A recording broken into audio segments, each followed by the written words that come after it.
हाय दोस्त, good morning सभी को। एक बार फिर से दीपक बिंद ऑनलाइन क्लासेज में आप सभी का स्वागत है।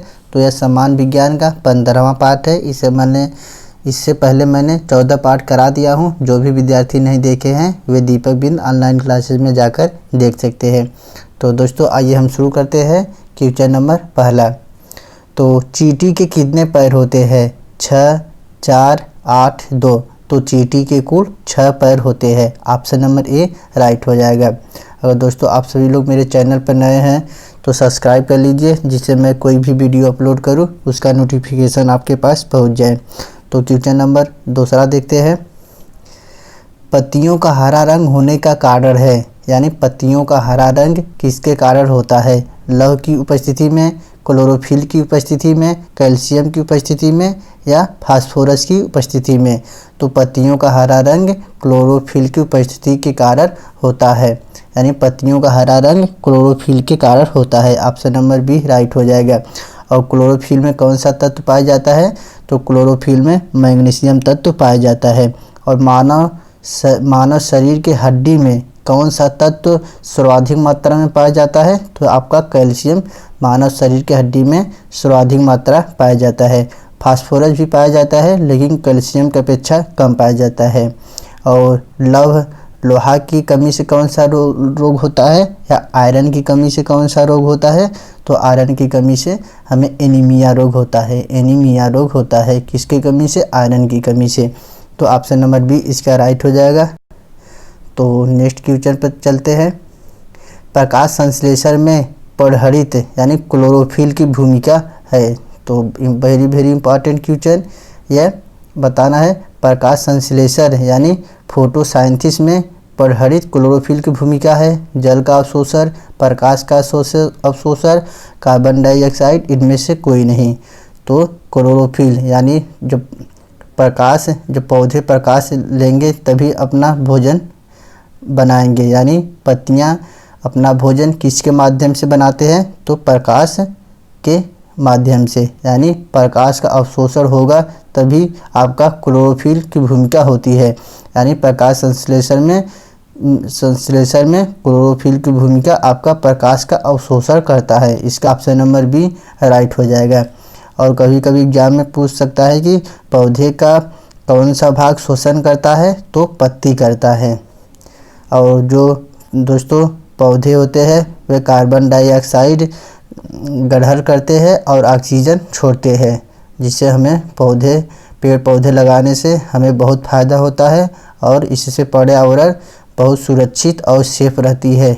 तो अगला क्वेश्चन नंबर 4 देखते हैं। एक शाकाहारी को अपने शरीर के लिए आवश्यक फास्फोरस कहाँ से मिल सकता है? दूध से, सोयाबीन से, चावल से, मछली से? तो एक शाकाहारी को अपने शरीर के लिए आवश्यक फास्फोरस दूध से मिलता है। और विटामिन सी में बिल्कुल दूध नहीं पाया जाता है, यानी एग्जाम में पूछ सकता है कि कौन से विटामिन में दूध नहीं पाया जाता है? तो विटामिन सी में। और देखिए प्रोटीन, तो सोयाबीन में सबसे ज़्यादा प्रोटीन की मात्रा होती है।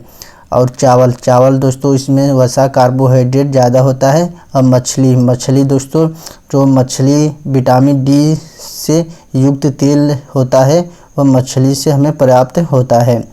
तो ऑप्शन नंबर इसका ए राइट हो जाएगा। चलिए अगले क्वेश्चन पर। Question number 5। 1 ग्राम वसा देती है 30 ग्राम ऊर्जा, 17 कैलोरी ऊर्जा, या 9 कैलोरी ऊर्जा, या 4 कैलोरी ऊर्जा, या mg, जो mg में नापते हैं उसका ऊर्जा।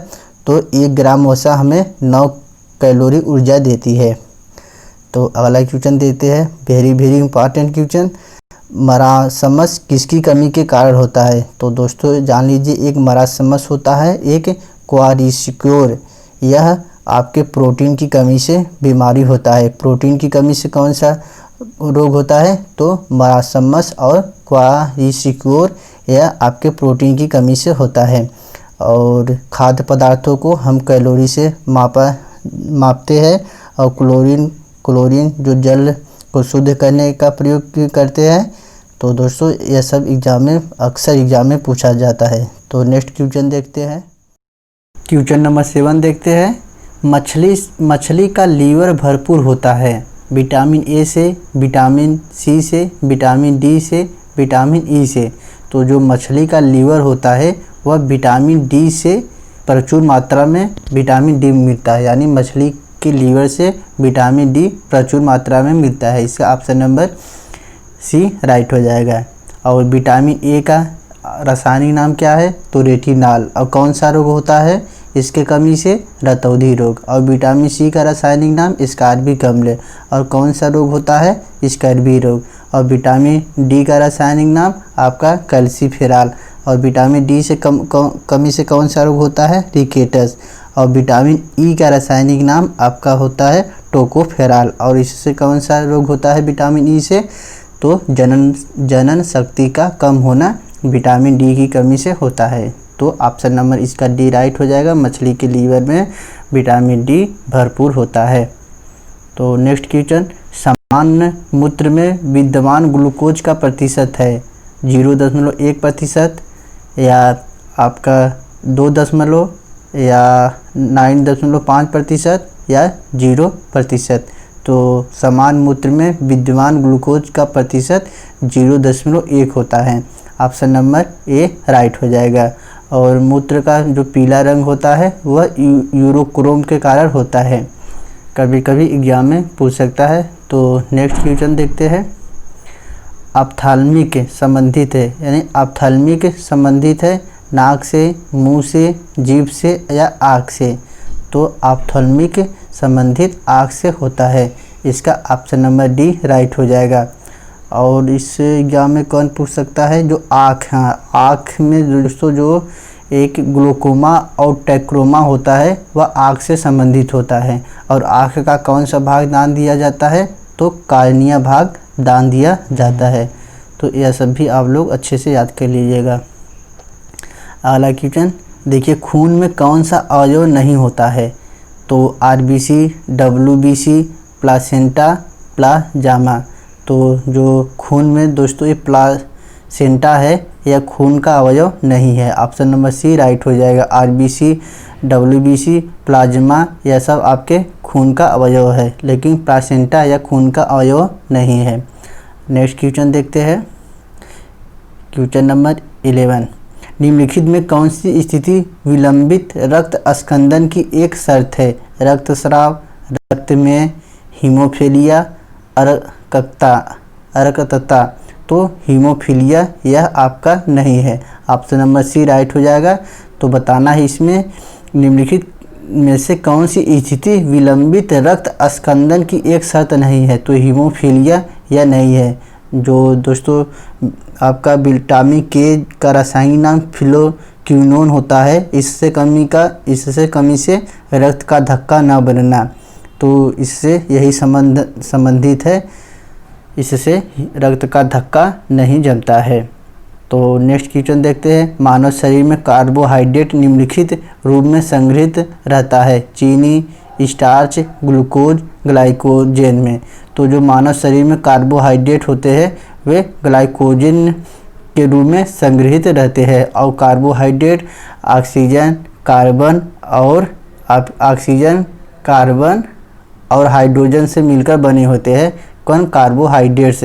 और कार्बोहाइड्रेट्स में यही सब आपका वसा में ज़्यादा पाया जाता है। और कार्बोहाइड्रेट्स दोस्तों जो एक एथलीट या खिलाड़ी को जो तात्कालिक ऊर्जा प्रदान किया जाता है तो उसको हम कार्बोहाइड्रेट्स देते हैं। तो नेक्स्ट क्वेश्चन देखते हैं। क्वेश्चन नंबर 13, सर्वग्राहक रक्तदाता का रक्त ग्रुप होता है? तो सर्वग्राहक यानी आपका AB हो जाएगा। अगर पूछेगा सर्वग्राही तो आपका O हो जाएगा। O ग्रुप आपका सर्वग्राही AB और सर्वदाता O ग्रुप को कहते हैं। तो इसको भी आप लोग अच्छे से याद कर लीजिए। यानी यहाँ पर सर्वग्राही रक्तदाता यानी ऑप्शन नंबर बी राइट हो जाएगा। तो नेक्स्ट क्वेश्चन देखते हैं। क्वेश्चन नंबर 14 देखते हैं। निम्नलिखित में से कौन सा मानव रक्त का घटक नहीं है? तो DNA, प्लाज्मा, RBC, लाल रुधिर कणिका या प्लेटलेट्स। तो मानव रक्त में कौन सा घटक नहीं होता है? तो DNA यह नहीं होता है। और DNA का डबल हेलिक्स मॉडल किसने प्रस्तुत किए थे? तो डीएनए का डबल हेलिक्स मॉडल आपके वाटसन और क्रिक ने प्रस्तुत किए थे। तो डीएनए मानव रक्त का घटक नहीं है। और लाल उद्भिद कणिका का निर्माण कहाँ होता है? तो अस्थि मज्जा में होता है। तो नेक्स्ट क्वेश्चन देखते हैं, क्वेश्चन नंबर 15। हीमोग्लोबिन और क्रोमेटिन के निर्माण के लिए आवश्यक खनिज लवण है। तो हीमोग्लोबिन और क्रोमेटिन के निर्माण में कौन सा आवश्यक खनिज लवण है? क्लोरीन, आयोडीन, लोहा या सोडियम।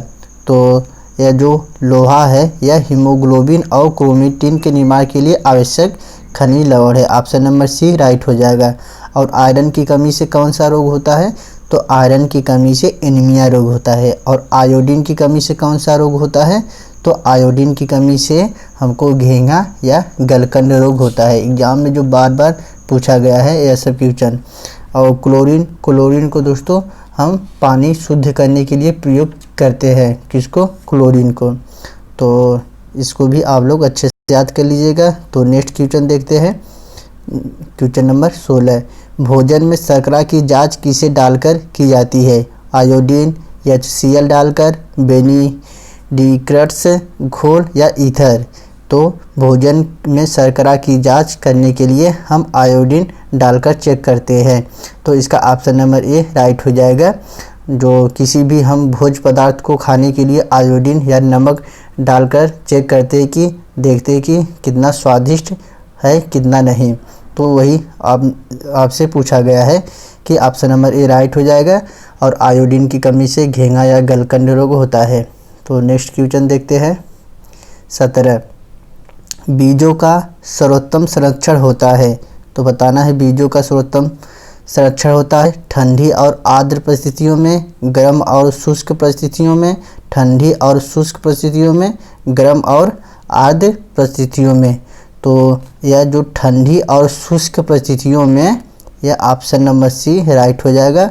बीजों का सर्वोत्तम संरक्षण यानी बीज को कब अच्छा और कब बहुत अच्छा में विकसित होता है। तो इसके लिए दोस्तों थोड़ा बहुत ठंडी और शुष्क परिस्थिति जब रहेगा तो बीजों का निर्माण बहुत अधिक मात्रा में होता है। तो यहाँ पर ठंडी और शुष्क परिस्थितियाँ, ऑप्शन नंबर सी राइट हो जाएगा। तो नेक्स्ट क्वेश्चन नंबर 18 देखते हैं। रंजक व खाद्य पदार्थ बनाने में प्रयोग किया जाता है। तो कैरामल, कानोलाइट, ब्रेजिंग या उपयुक्त में से कोई नहीं। यह कैरोमल जो होता है यह रंजक व खाद्य पदार्थ बनाने में प्रयोग किया जाता है। ऑप्शन नंबर ए राइट हो जाएगा। और कैरोमल का प्रयोग हम चॉकलेट के लिए भी में प्रयोग किए जाते हैं और मसाले के रूप में भी प्रयोग किए हैं और खाद्य पदार्थों के लिए भी हम कैरोमल का प्रयोग करते हैं। तो ऑप्शन नंबर ए राइट हो जाएगा। तो नेक्स्ट क्वेश्चन देखते हैं, क्वेश्चन नंबर 19 देखते हैं। एक्वा रेजिया में अम्लों का अनुपात है। तो बताना है एक्वा रेजिया को हम अम्लराज के नाम से भी जाने जाते हैं, अम्लराज। और जो एक्वा रेजिया है यह HNO3 प्लस HCl यानी हाइड्रोक्लोरिक अम्ल के मिश्रण से बना होता है। एक्वा रेजिया सांद्र नाइट्रिक अम्ल और आपके हाइड्रोक्लोरिक अम्ल से बने होते हैं। इनका अनुपात 3.1 अनुपात होता है। यानी ऑप्शन नंबर डी इसका राइट हो जाएगा। इसको हम अहम अम्लराज के नाम से भी जाने जाते हैं एक्वा रेजिया को। तो नेक्स्ट क्वेश्चन देखते हैं, क्वेश्चन नंबर 20। फलों के अध्ययन को कहते हैं हार्टिकल्चर। हार्टिकल्चर में क्या होता है? इसमें फूल, पत्तियों व पौधों का अध्ययन किया जाता है हार्टिकल्चर में।